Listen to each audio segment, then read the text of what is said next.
think we should hear the long-anticipated rebuttals, if that's all right with everybody. If anyone else has a burning question they need to ask, we're happy to extend this. We're fine on time. If not, we will hear the rebuttal from the negative team for 5 minutes, followed by, immediately followed by the affirmative rebuttal for 5 minutes, and that will conclude the debate. Okay? The negative team's rebuttal for 5 minutes. Nothing is perfect in this world. We don't get a free lunch on either side of the house today. So this debate is crucially about comparing these two sides and about which one achieves more emission reductions through either having better compliance or better participation. So I'm going to compare these two sides in my speech, firstly talking about participation and secondly about compliance. So in participation, they told us that they would somehow just impose these binding mechanisms onto countries. Yet we have established over and over that this is not the case, and countries would have to consent to these enforcement mechanisms, would have to sign and ratify these treaties, because we are trying to save this planet and not the world of magic wands. And they never showed us why in this real world they would get the participation of countries. Whereas we explained to you that binding enforcement mechanisms actually deter participation because of the losses of sovereignty and because of economic losses. We also showed you that the most important countries for today's debate, which is the United States and China, would not join binding accords. It is crucial to achieve participation, as no compliance can ever take place without countries participating in the first place. We gave you the example of the Basel Convention, and they told you that the loss of participation was caused by the legally binding status of the agreement, not by enforcement. It is somehow not. This is obviously not true, because what really matters for countries is how much they will have to pay and how much sovereignty they will lose, not whether the agreement is binding on paper. So it is binding enforcement mechanisms that actually deter participation. As to the unique benefits of either participation or compliance, we told you that participation is great because it leads to media attention and it raises awareness about the problem of climate change, leading to more solvency in the long run on national and international levels as well. We tell you that without participation, there can be no unique benefits in the affirmative world, because we are hardly going to strengthen our human rights enforcement or anything else in this world if we have 30 countries in an accord, however strong their compliance with it is. So for all these reasons, we win on the clash of participation, which is crucial for this debate, as no compliance can ever happen without it. Now, moving on to compliance. What we established in this debate is that our compliance is sufficient. We gave you the peer pressure of the international community, where we explained to you that countries will push others to stay compliant with the accord and to fulfill their goals. What we also gave you is domestic pressure by NGOs and citizens who care about climate change and who will ensure that even with withdrawals, this will not lead to a catastrophe, because local governments, cities and companies will stay within the accord, as was the case in the United States after its withdrawal. Now, they never gave you evidence that binding enforcement mechanisms actually work and actually actually help with participation. Whereas we gave you a comparison of the Kyoto and the Paris agreements and concluded that Paris is better. Yet even if we take them at their very best, even if we admit that compliance is better on their side, as I have already explained to you, no compliance can happen without participation. The loss of compliance on our side is at their very best marginal, because we have international and domestic pressure. The loss of participation on their side is immense, because countries will not sign on due to economic reasons and due to sovereignty.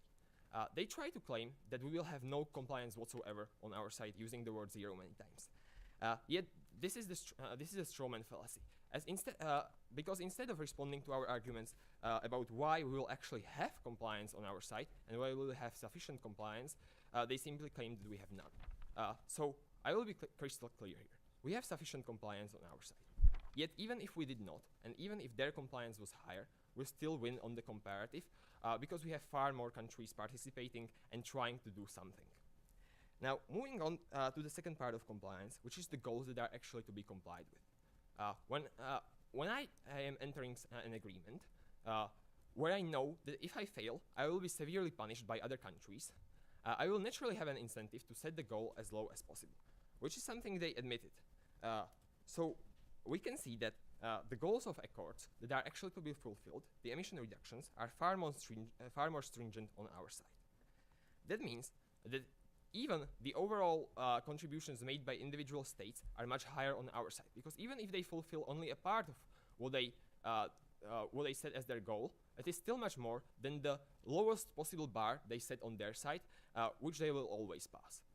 So, ladies and gentlemen, we achieve overwhelmingly better participation, we achieve sufficient compliance, and we have the empirical part of this debate on our side. Because nothing is perfect, but we mitigate climate change better than the affirmative vote negative. Okay. Furman? Everybody ready? All right, let's start off on the issue of participation. This is the number one, and in fact, probably the only offense they derive out of the round. Here's why they're not winning there. First of all, they tell you that their link to participation is that the United States and China, key players, are not going to participate in our world. Here's why this is fundamentally problematic. In doing so, they concede that the only way a climate change possibility or climate change accord is applicable is if, as they claim, both the United States and China participate. In the status quo, where we do not have binding enforcement mechanisms, the United States already is not participating. They fail the singular fundamental burden that they place on themselves and on the affirmative in the first speech of the entire round. This is problematic because at the very least we have a risk of the United States joining and a risk of China joining, but it's not just a risk, it is actually probable, and that comes down to compliance and incentive measurements. This is where the round gets really, really important. This is why the dropped warrants on our side of the flow are going to win us the round. We give you a bunch of different reasons why countries are incentivized uniquely in the affirmative world that they are not in the negative world. The number one example of this, as this links together participation and compliance, is the idea of hard incentives, something that the negative fails to respond to on a fundamental level. Here's what we tell you. In the status quo, all of their compliance comes from soft mechanisms. It comes from perception. It comes from peer pressure. Here's what we tell you. First of all, we turn these soft incentives against them. We say that in the status quo, you might look pretty bad if you sign an agreement and you don't go through with it. Where you look really bad is if you sign an agreement and now there are consequences and it's easier to follow the agreement and you still don't do it. Whatever peer pressure exists in their world not only also exists in our world, it gets even higher in our world. So the issue of soft incentives, which is their compliance, washes if not going to our way. But the issue of hard incentives uniquely flows our way because in their world, they have no tangible impact, not one, not a singular one, of not complying with the courts. That's why compliance doesn't happen. Here's why that gets really important on a weighing scale. Because they tell you to vote for them because in the status quo, they have some level of participation, whereas we'll get some level of compliance. Time and again, we've explained throughout this round that participation without compliance is meaningless. Here you get two very different contrasting analyses. Let's weigh the two of them. What they are telling you is that participation is a prerequisite to compliance. What we are telling you is that without compliance, participation is meaningless. Here's why you prefer our narrative more. First of all, because we'd argue that it's highly unlikely that literally every country tomorrow says, well, we're done. We're walking away from the table. In fact, Otney explains in rebuttal two key reasons why countries are unlikely to walk away from the table, unlikely to just say, well, we're done participating. First of all, he tells you that the main and most important reason is because the fundamental calculus of a country leaving an accord is different from it not joining one. When you've already sunk time, when you've already sunk resources into building an accord, we'd argue that it's pretty unlikely that you walk away. But lastly, they say that they give you the quantitatives, they give you the empirics. Here's why you don't buy them. First of all, their quantitatives, their empirics, the two accords they talk about are legally binding. That means that they sign the paper, you have an obligation.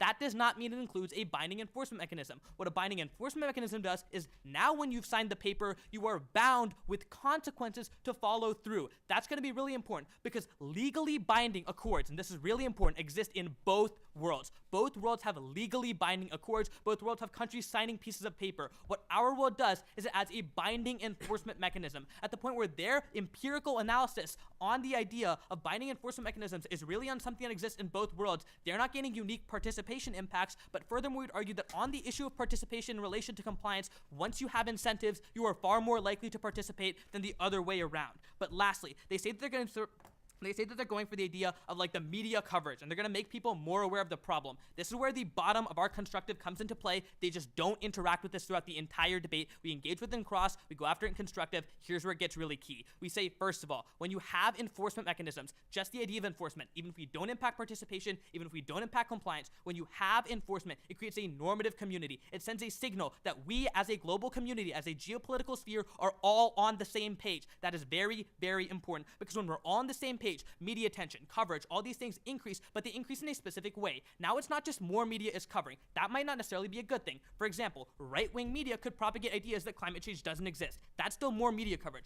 That's their link. What our link into coverage is specifically that we have more and more countries participating in coverage and knowledge that acknowledges the fact that climate change is anthropogenic. That's going to be absolutely key, because the first step towards solving climate change is a global consensus on the idea that climate change is happening, climate change is our fault, and climate change must be solved by us. But secondly, more importantly, they also don't respond to the second Yang analysis at the bottom of the constructive. This is also absolutely crucial, because what the second Yang analysis tells you is that when we have enforcement mechanisms on climate accords in the status quo, that also creates a triggering mechanism in which we have more enforcement, more compliance with all sorts of international treaties. Here's why that's going to be the most important impact in the round, because on a weighing level, like I said before, the odds that either of us solve climate change in the round are slim. We're going to say that it goes our way, but it's pretty slim. The odds and the fact that the most probable impact that's bad to humanity in the next couple of years is human rights violations, improbable sanctions, and things of the sites that happen when countries don't follow international law. Make them follow the international law. You have to vote for us. Thank you.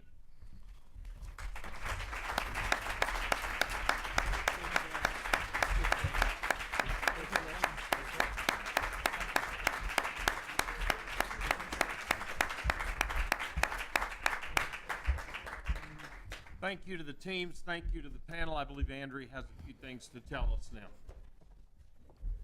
Well, also a big thank you to Mr. David Baker, to our esteemed judges, and our amazing students. The IPPF World Champion will be named 1 hour from now after the reception. The IPPF Champion takes home a $10,000 grand prize and the Brewer Cup. For now, we are adjourned, and I invite you all to join us across the hall for the reception.